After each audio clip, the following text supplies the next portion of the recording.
আসসালামু আলাইকুম viewers, thumbnail দেখে হয়তো বুঝে গেছেন আজকে ভিডিওটা কি নিয়ে হবে। 2025 সালে এসে কীভাবে একটি নতুন জিমেল আইডি খুলবেন আজকে সেটাই দেখাবো। সেটার জন্য আপনাদেরকে আপনার জিমেল অ্যাপটিতে যেতে হবে। কর্নারে থাকা এই পিকচারটিতে ক্লিক করতে হবে। ক্লিক করার পর অ্যানাদার নিউ অ্যাকাউন্ট এই অপশনটি ক্লিক করতে হবে।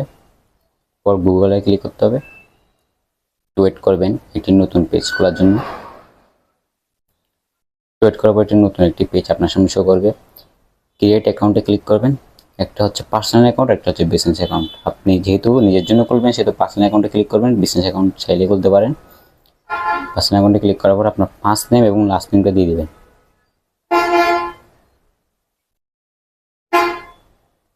এরপর নেক্সটে ক্লিক করবেন।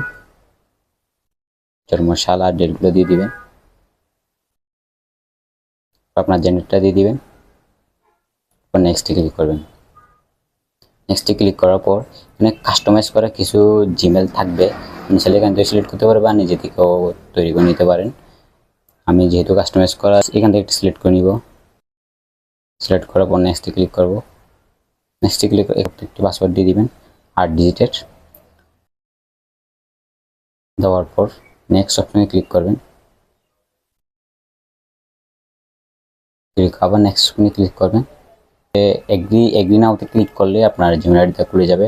যেহেতু আমার থেকে জিমেল আইডি আছে সেহেতু আমার থেকে আর লাগবে না। প্রিয়স, বুঝতে তো পারলেন কীভাবে একটি পার্সোনাল জিমেল অ্যাকাউন্ট খুলবেন। আপনার যদি জানতে চান একটা বিজনেস জিমেল আইডি কীভাবে খুলবেন তাহলে আমাকে বলতে পারেন কমেন্ট বক্সে, আমি সেটা নিয়ে একটা ভিডিও আপলোড করার চেষ্টা করব। এরকম নিত্য নতুন ইনফরমেশনাল ভিডিও পেতে আমাদের কুইক আইডি বিডি পেজটাকে ফলো করবেন। লাইক কমেন্ট করতে ভুলবেন না। ধন্যবাদ।